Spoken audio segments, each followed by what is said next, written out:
Deuteronomy 5:12 through 15. If you guys would stand for that. All right, Deuteronomy 5:12 through 15. And I'm going to ask you guys if you would read verse 15 with me. I know it's a long one for you guys, but I think you can do it this morning, okay? All right, Deuteronomy 5:12 through 15. Starting in verse 12. Observe the Sabbath day to keep it holy as the Lord your God commanded you.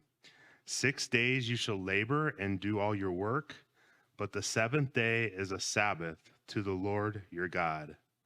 On it you shall not do any work, you or your son or your daughter or your male servant or your female servant, or your ox or your donkey, or any of your livestock, or the sojourner who is within your gates, that your male servant and your female servant may rest as well as you. You shall remember that you were a slave in the land of Egypt, and the Lord your God brought you out from there with a mighty hand and an outstretched arm. Therefore, the Lord your God commanded you to keep the Sabbath day. You may be seated. Sweet. Thanks, Kurt. Okay, we're in week 3 of our series, Distracted. Week 1, I had a bunch of puzzles up here, and the common phrase, the central truth, was very simple. And it was that a distracted life is in danger of never truly seeing beauty, tasting riches, feeling depth, or knowing peace, because the room of their life is filled with unfinished puzzles piled on top of each other. Unboxed puzzles just poured together. Last week, the possible problem with progress. We took it a little deeper, talking about technology and the distraction that can be.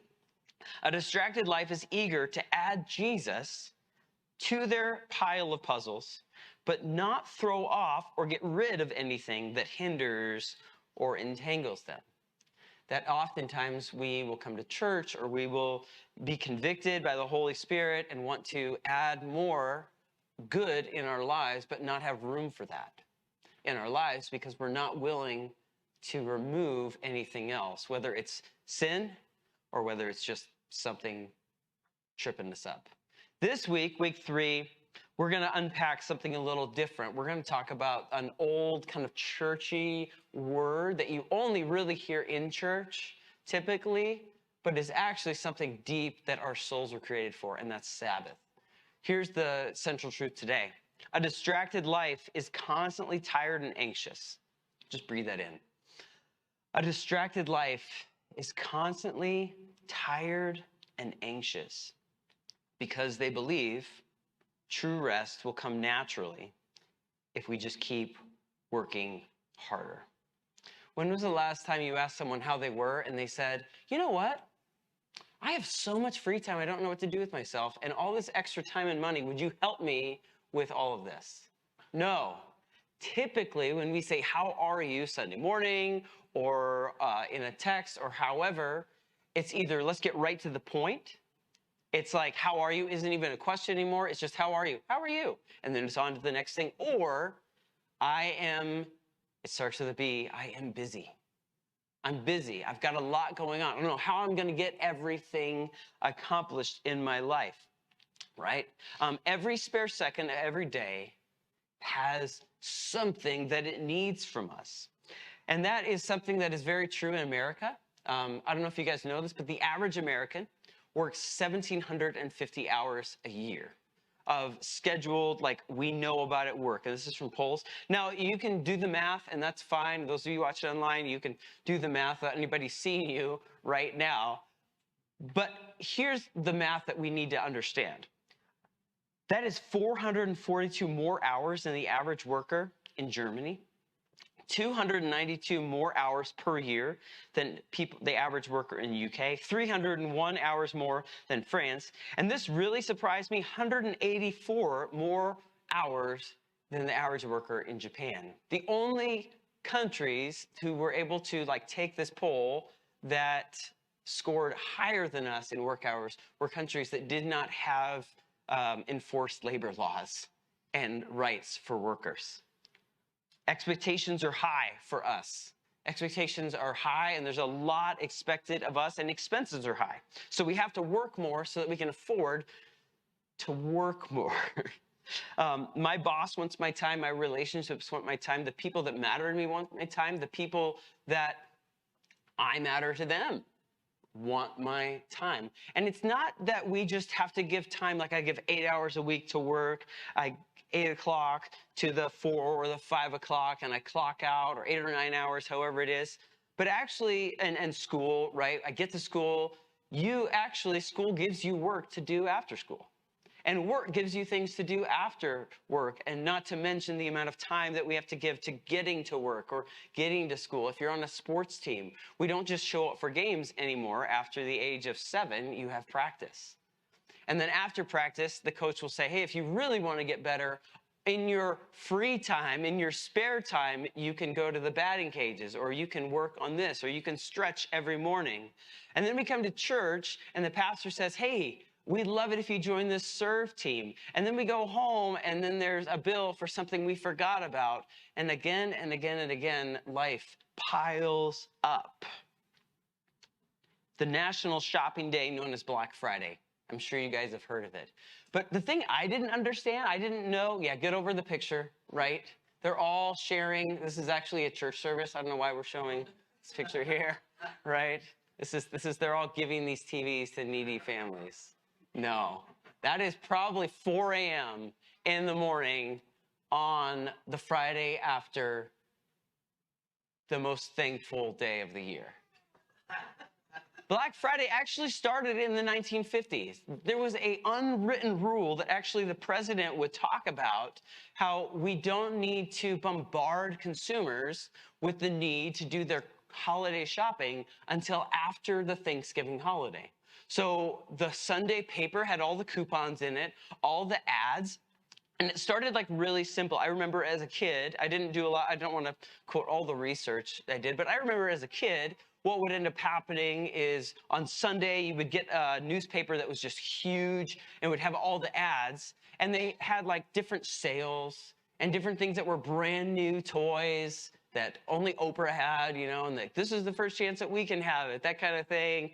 And there would be stores that if you got there really early and you were one of the first 100, we'll give you this free gift.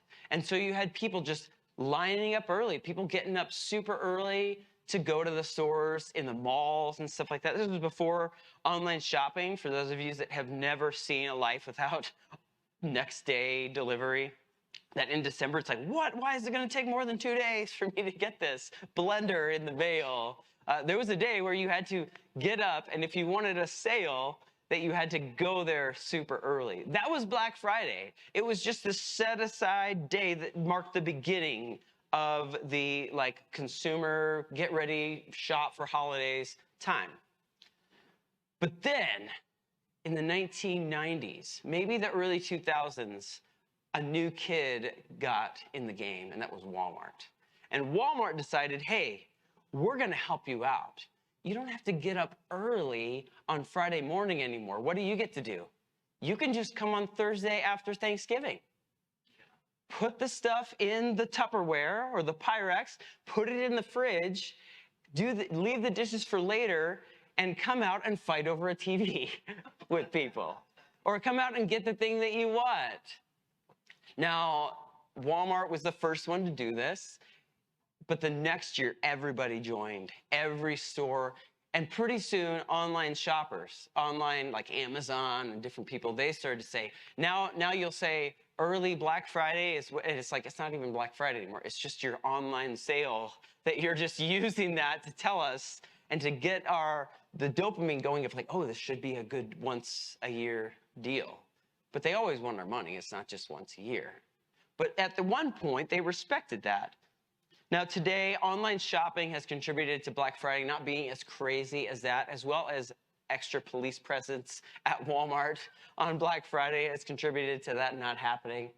But another thing that contributed is that after a few years of that, of Target, of Walmart, of every store, Best Buy that you can think of, opening on Thanksgiving earlier and earlier and earlier into that Thursday, employees said, that's enough. I don't want to work on this day. Like, You don't pay me enough to not only miss out on family and to miss out on something that I need. And people can say, oh, they were selfish, or they didn't need the money, or and when I say selfish, I mean like the owners of the stores were selfish, et cetera, et cetera. But here's the thing that I think we need to recognize in Black Friday having this happen, is that at some point they realize that employees and customers are human beings who were created to need some rest. Why do we have national holidays? National holidays, I mean, we have national holidays where we get off of school or we're required to be off of work. And some of them, like, people don't even know the reason for it. And there's a deep, great, beautiful reason that we could talk about for each one of them. But why do we even have them? Because there's a need for rest.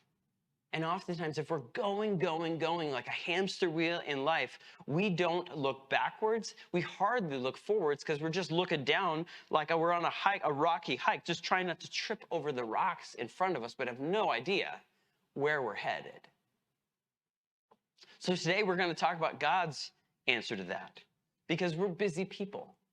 We live in a busy world where sometimes saying busy we think is something that other people will be respected for. But I would wager, and I would imagine, and I would challenge us to become a people where when someone says they're busy, we wouldn't like pity them, like put our hand on their shoulder, I'll pray for you, like in that moment.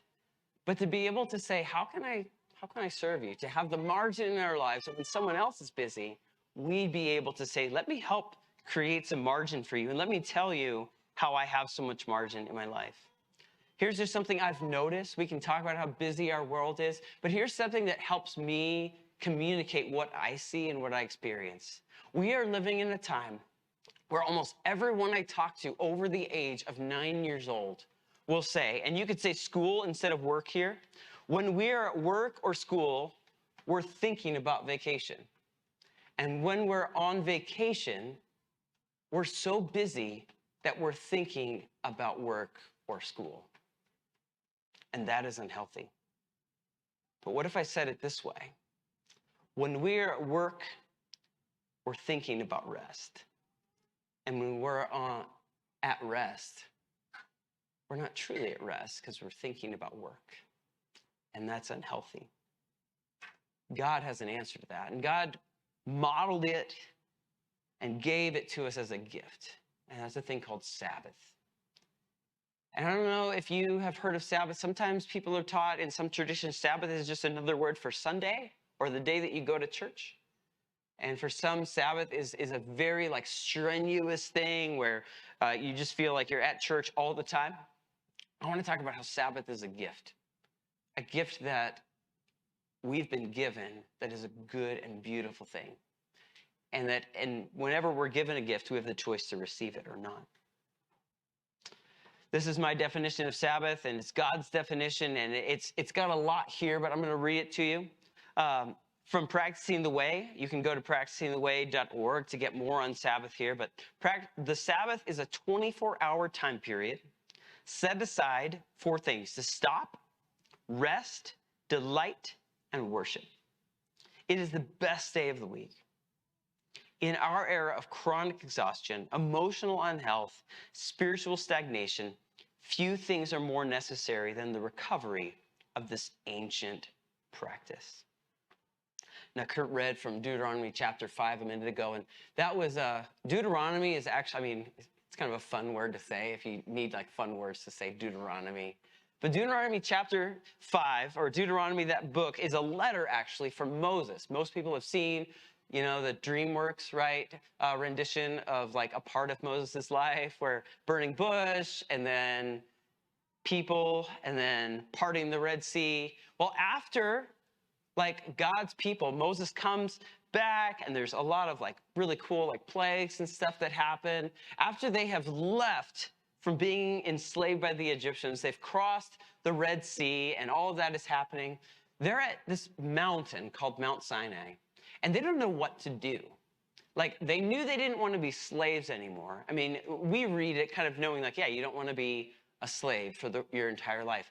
But think about it. You've got 800,000 people, approximately, that have never been a nation before. They've just been slaves. They've lived in a state of being told what to do.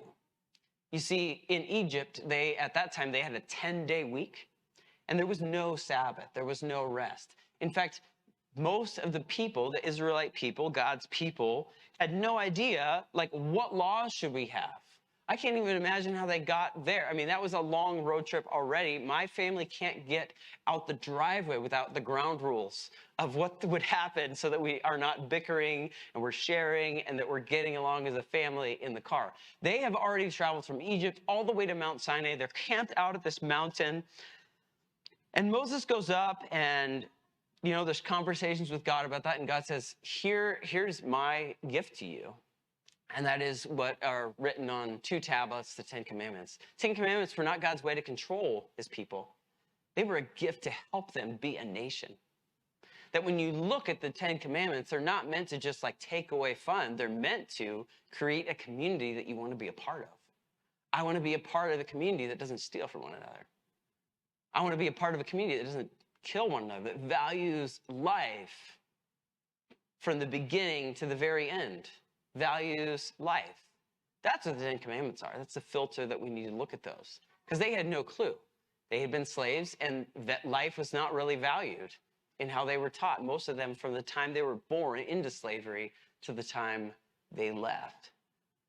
But that was 40 years ago that Moses came down with the 10 Commandments. They've been wandering and traveling through the desert, and now he's writing the book of Deuteronomy, and he's reminding them of the 10 Commandments. And he's kind of putting his own spin.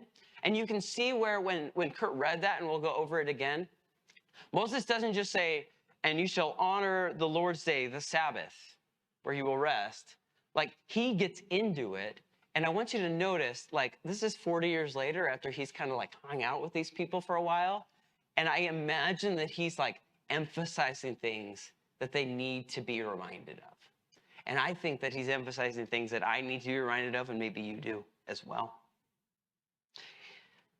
Verse 12, and this is observation number 1, that Sabbath is something we protect.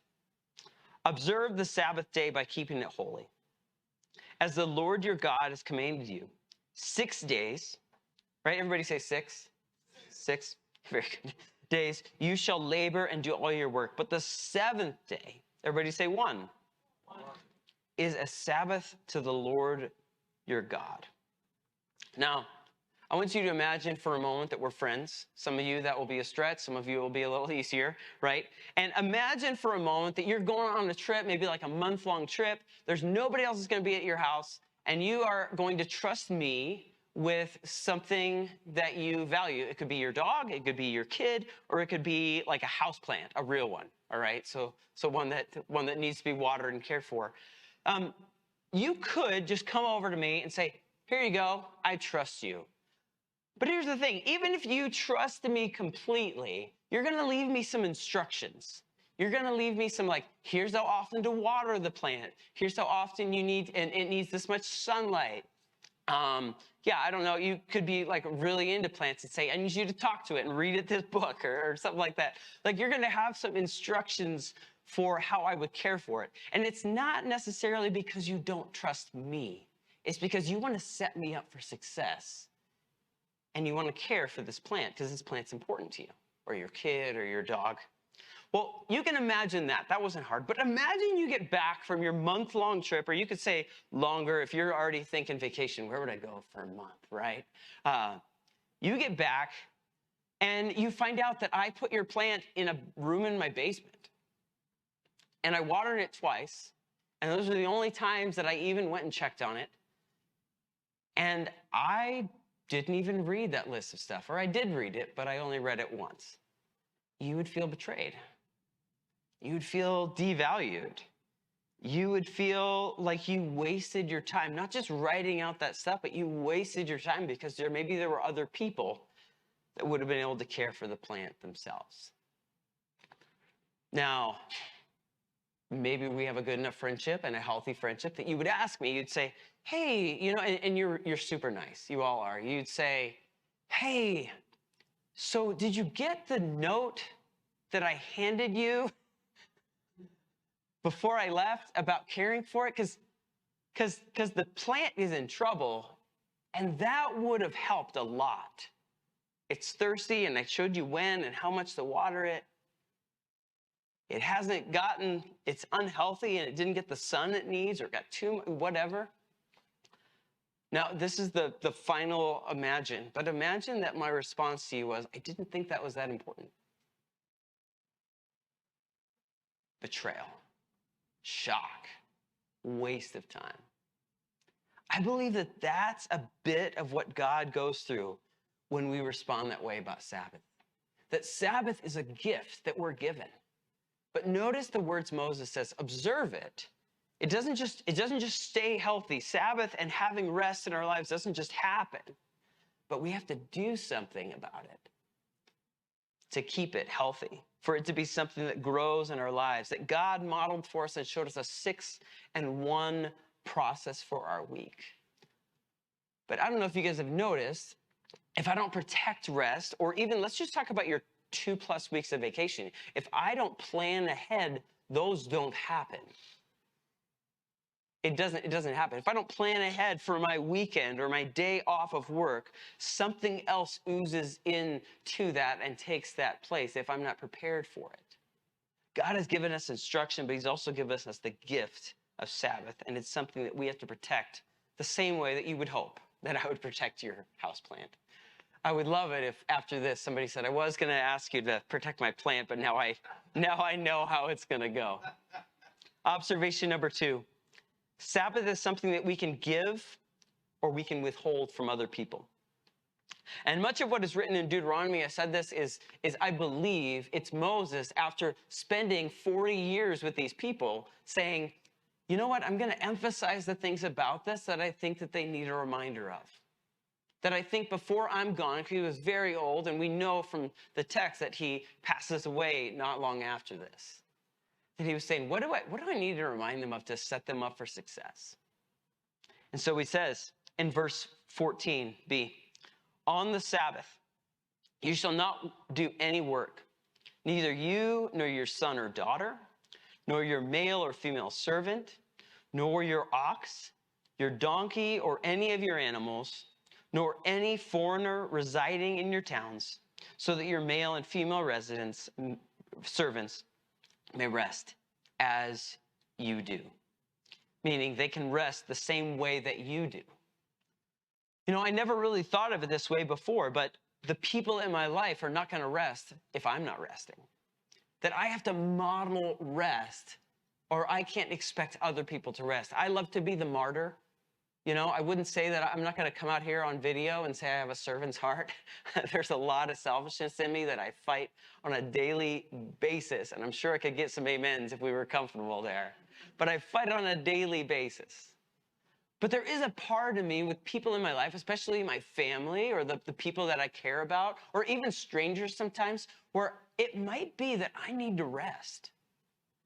But a need comes up that I see, or I see somebody else working on something, and I say, no, you rest. Let me do this. And here I am working my whole Sabbath. I'm not modeling it to other people. But also, I think what Moses is talking about here is that we also have power and authority, not just in the indirect way, but in the direct way of scheduling things in our lives and in the lives of other people that are in our lives so that rest is not valued. And there's a couple things that he talks about in here that, I don't know how many people in here needed him to say to you today that your ox needs to rest. That just seems to go way over. And that's the moment when our brain kind of says, like, part of Bible, I can just let that pass through. But let's focus on that, because he says son or daughter. I think we all have loved ones in our life, people that we spend time with, that if they don't see us rest, they probably won't either if we don't model that. I bet we also have people in our lives. He says servant. Now, if anybody here has servants, you could call them employees. If anybody works with a team on projects, you could call that your teammates or your peers or your coworkers. And when he says ox, donkey, or any animal, I really believe that that's something that we can understand here today. And this is kind of difficult to say because it's not a living thing. But The ox or donkey, I think, represents our actual work. That I think sometimes if you've been working on a project all week, that project needs to rest. You need some time away from it, and the project might need some time away from you. That maybe, just maybe, those emails can wait until after my time of rest. Maybe, just maybe, I don't need my team to think that, oh, we need to keep on working on this over the weekend. Hey, I'll get that done, instead of sleeping this weekend. We never say instead of sleeping, we say I'll get that done this weekend. But that's kind of what we give away. We give away something we need, something that the weekend's for. And then it says the foreigner.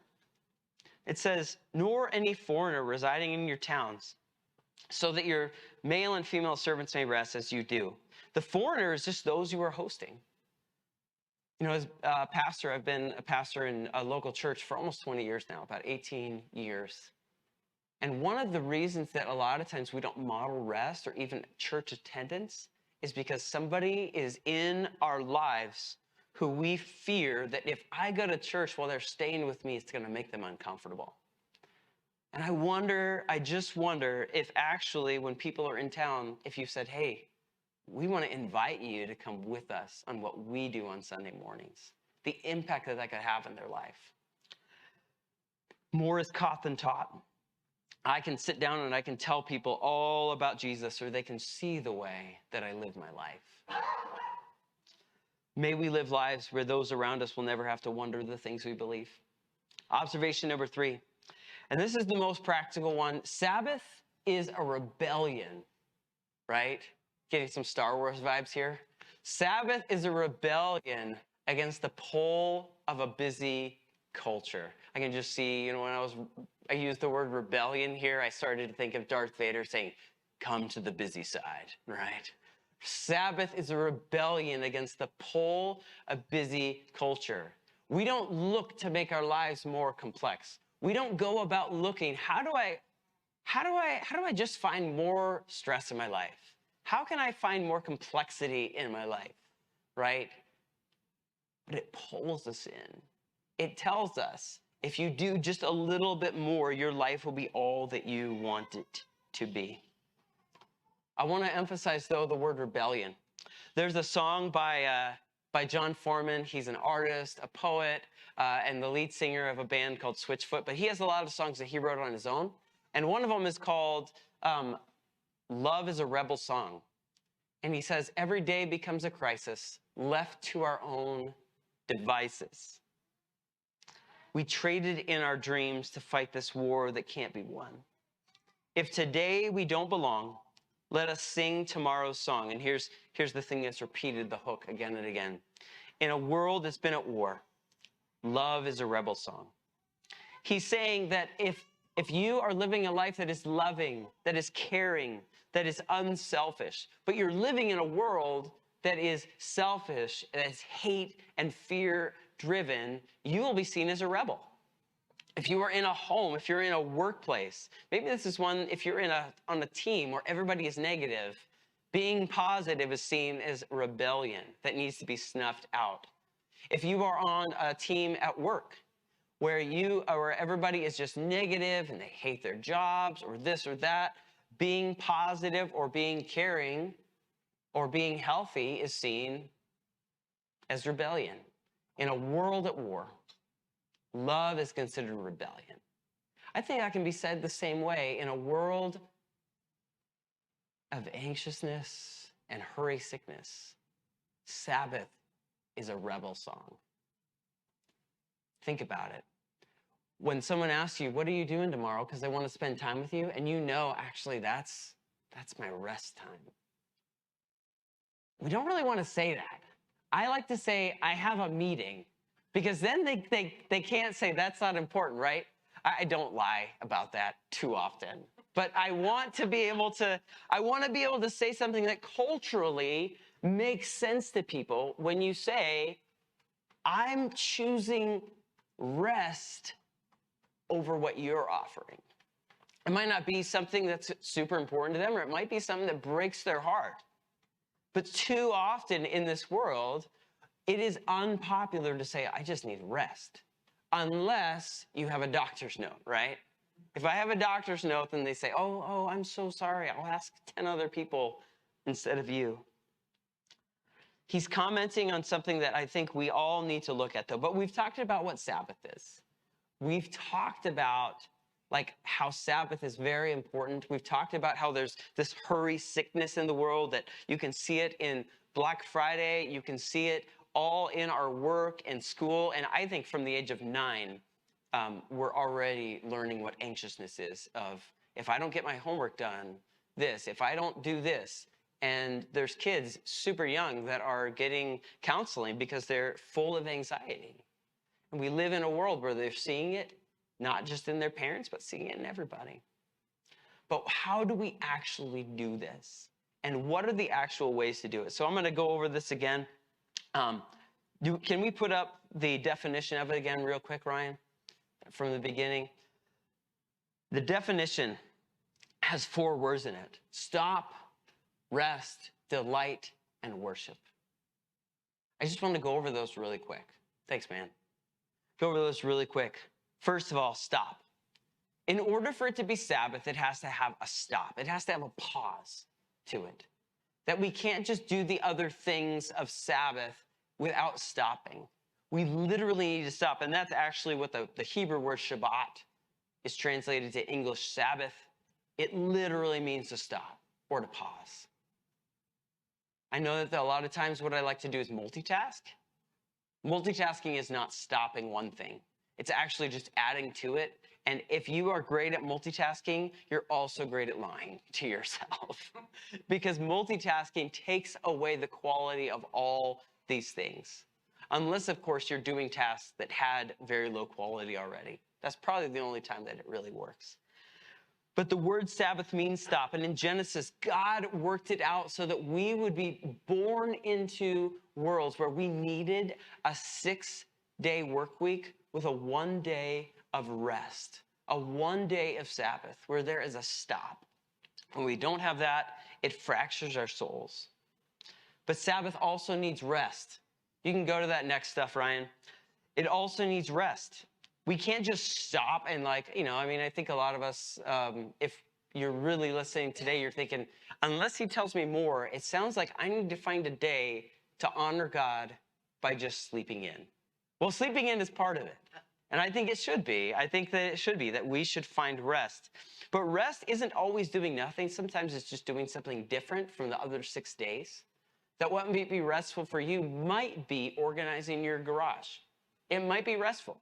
If you're not like, this is a deadline, I should have done this before, but it's just something enjoyable for you, rest might be reading a book. Rest might be watching a show. Rest might be just sleeping in the morning. But to rest, to truly rest, is to do something for our souls.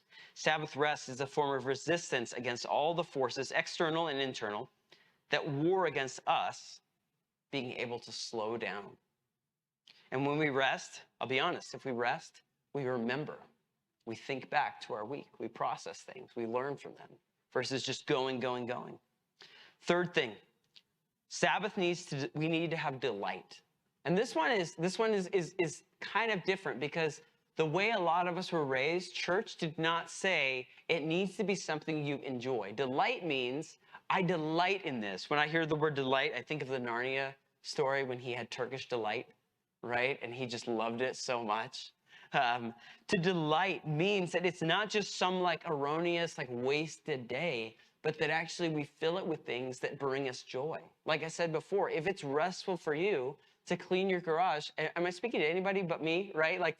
To have something like that you're like, I don't have a deadline here. I don't have anybody telling me I have to do this. I am out here because I just enjoy this. I might have a podcast in my ear or music playing, but I have time set aside that this is restful for me. But what is delightful for you? For me and my kids, it's playing some Lego Star Wars on the Switch. I don't do that any other time. During the week, there's no time for that. But when we Sabbath, playing some Lego Star Wars, right? I'm swinging that lightsaber, hitting those. Yes, right? What is delightful for you? It's not Sabbath if we just stop and rest, but there needs to be something in our 24 hours that we find delight in. And sometimes that delight might be, this is when I talk on the phone with a loved one. This is when I read this book. This is when I go to this coffee shop. This is when I have some money budgeted for this great meal that we have. On our Sabbath, we, at least the Friday night portion of our Sabbath in our family, the goal is it will be something that our kids will never complain about. We will just have something that all of us love, that none of us will be sick in an hour from eating, and that we just delight in. We just enjoy that Friday. And then the fourth thing, and this is the one that actually is the easiest one out of all of them, and that is you worship. Like during your Sabbath, it is a holy day. It is a day that is set aside for God. But Sabbath is also, it's set aside for God, but it's also a gift that God gave us. So in the same way, when we are walking with Jesus, to worship is a gift to us. To have that moment that maybe you're working in the garage, maybe you're reading a book, or maybe it's just a set aside time that I journal, or I pray, or I go on a walk and I don't listen to music or anything like that. It's a moment where we are able to say, God, thank you. Thank you not just for this day, but for the job that I have. It's a moment where God has permission in our lives to speak to us about the things that are bothering us, the things that are delighting us, and the things that we are loving.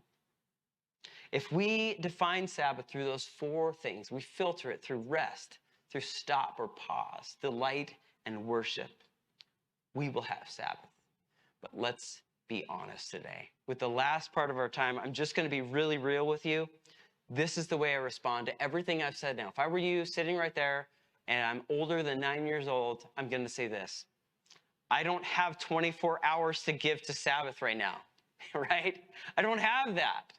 I don't have that. I have the life you described before that needs Sabbath, but how do I add 24 new hours to my life? If Jesus can turn water into wine, can he just add another day, right? Or do this to-do list for me, right? Here's my two-part response to that.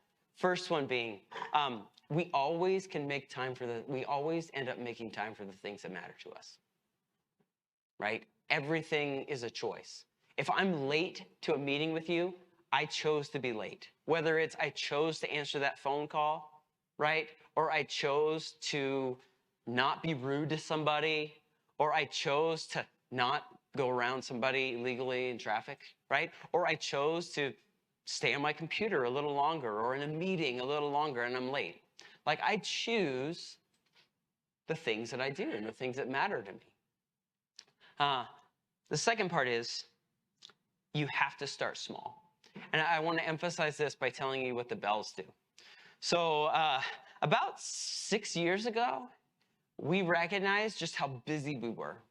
6 years ago, my oldest was maybe 8 years old. So my kids were 8, 6, and 4, right? We still, the activities were not crazy in our lives.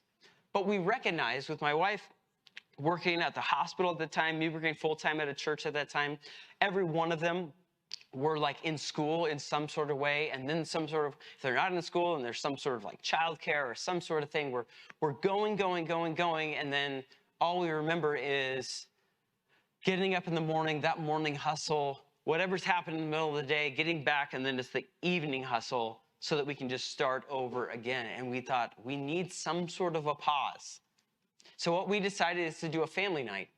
On Friday, when the kids get home, or actually it was when my wife gets home, we would have a meal that everybody loves, that there would be no fighting, there would be no arguing about what we're having, because it's something that everybody loves. And we would do something together, and we would protect this night. Now, it wasn't so difficult for like my 8-year-old to say, I won't have my friends over, I won't go out, we won't have a practice that night. But we decided then, let's model to our family, let's model to these young children and to ourselves what it looks like to say, let's have an evening, just one evening, that we say, this is just going to be us, 5. This is just going to be protected. And over the years, we decided, hey, you can invite people to be a part of this. Once in a while, if we're all going to do something, we'll all go do something. But there's one consistent evening and night. Now, 2 years ago, we upped that. Because what we recognized is we were not honoring the Sabbath as much as we could. We weren't resting as much. It was just like, we're just going to have a fun Friday night and protect. Now, is it beautiful? Is it holy? Was it good? So what we started doing is we made sure that before we ate, that we are praying prayer. We started calling it Sabbath. And we extended it from 3 o'clock on Friday to 10 o'clock Saturday morning. So no Saturday chores until after 10 o'clock. And then when the Alexa in the kitchen says, Sabbath is over, everybody runs. I can't find anybody in the house as soon as Sabbath is over. But we started using the phrasing of Sabbath. We started using that ancient term of rest that God gave us as a gift. We started to realize when your Sabbath is longer, you have to do more work beforehand to prepare for it. That all of a sudden, oh gosh, if I'm really going to rest, there are things I need to schedule earlier to be ready for that. Today, what we're doing, and this is our goal, and it's not always perfect, is from noon on Friday, which we're still at work, but we're in that Sabbath mindset that as soon as we're finished with work, it's Sabbath. Noon on Friday to noon on Saturday. Now, sometimes it's more like 10 if we have something in the evening, then. But that's kind of what we do, and we by no means get it right every week. But I wanted to tell you this, one, because I don't want to be up here and not say anything, and then you think, well, Jared just does this perfect 24-hour Sabbath. You know, that's the definition. He must do it great. Sometimes there's less delight than others in the house. Sometimes there's less rest, and sometimes there's less pause because that phone rings or that thing happens. But every week we know this is the moment, this is the time that we are not surprised when it gets here. That Sabbath is not something we do because we worked, we do it so that we can work. That when we hit Monday again, or we hit, Saturday afternoon again, we're ready for it. I was talking to a friend, we went out of town just for Saturday, and the only time that I miss my bed and my house is when I'm on my way home from vacation. Like, that's the only time, because I stayed in like on an air mattress in my brother's basement, or I was staying in a hotel or something, but you're just ready to be back to the normal, mundane everything. I'm ready to see my friends at school. Well, I don't think that during the week. I'm ready to get back to work. I'm thankful for my job. It usually is we're only thankful for that. We think about that when we've been away and disconnected. I want to end with just a little challenge to you guys. I want to challenge you to set aside an evening, right? What's your baby step in Sabbath being part of your life? What is your next step? Is it adding an evening? I'll just use kind of the Bell model because I just kind of told that, but is it adding an evening that says, this is a rest? And your work schedules, and if you live with other people, it might be different. You might not have full control here because you've got to talk to some other people. And I don't want you to think it has to be something where everybody's just together the whole time, right? That's what we do on Fridays, but not Saturdays. Saturdays, we're on our own. But is it adding an evening? Is it adding a 10 to 12-hour block, or is it adding a 24-hour block to your life? Because you need it. Because I don't know how many times we look at our phones just to see what time it is. But we're busy people. But God gave us this gift. And I don't think any of us would say to the maker of the universe, I didn't think that instruction was very important. But we can say it with the way that we live. A distracted life is constantly tired and anxious because they believe that true rest will come naturally if they just keep working harder. I want to tell you guys a story, and we're going to close with this. My daughter, this is not like a super serious story, but my daughter, when she was an only child, right? I think our second kid was like a baby at the time. like really just a cute pile in the, in the seat over here. But my oldest was old enough at 3-4 years old to be able to like receive like really cool gifts. And I remember her birthday. We had family in town. We were living in Tucson, Arizona at the time. We were in our living room. We're all on the couches like around her, and she's like the first grandkid and niece on either side. So she just got bombarded with, yeah, she just got everything she wanted. Cool stuff. Everybody had been holding back because they didn't have anybody to buy cool kid stuff for. And then all of a sudden, my daughter's born, and she gets to 4 years old, and she opens up one of her gifts. And I know you're going to be jealous here, but they were Elmo slippers. Praise God they didn't talk or make noise or anything like that. But she was so excited. She got them out, almost threw them, and ran and got them. She's like putting them on her feet, and they had like the, like what your joggers do, or like you had to get them over. And for the rest of the presents that she was opening, she had them on. Middle of the day, probably 100 degrees outside. Until she opened the present from her cool aunt, Krista. Because Krista got her custom Sesame Street Chuck Taylor shoes. Okay? Like most people in here would wear these shoes if they were not this big. She saw those. Now they were like shoes. She couldn't tie her shoes at the time. But she got just as excited as she was about the Elmo slippers. She grabbed the box, she was getting them out, but then she went to put them on, and she couldn't because the Elmo slippers were there. And this like 4-year-old's brain was like tormented because she was trying to figure out, do I take off the Elmo slippers? Or do I leave them on and put these down over here? And finally, it took her about 0.7 seconds to decide, I'm going with the Elmo, or I'm going with the Sesame Street Chuck Taylors. And so she takes off the slippers. They are second thought. They weren't gone, but from her mind, they were gone, and she put these shoes on, and we tied them, and she's wearing them like to bed as often as possible. I only share this story because I do believe that when we hear about Sabbath today, there is a part of us that is just like my daughter when she opens up those Chuck Taylor shoes. This is a gift from the Lord. This is something that I'm not just following Jesus. I'm doing something that I know I need. Like, I need this. But am I willing to remove things from my life so that I can receive this gift from the Lord that He created me to have? A lot easier to take off Elmo slippers and a lot simpler. But maybe it's just as easy to start seeing our lives through the place of, if I look long term, I can't keep going the way that I am.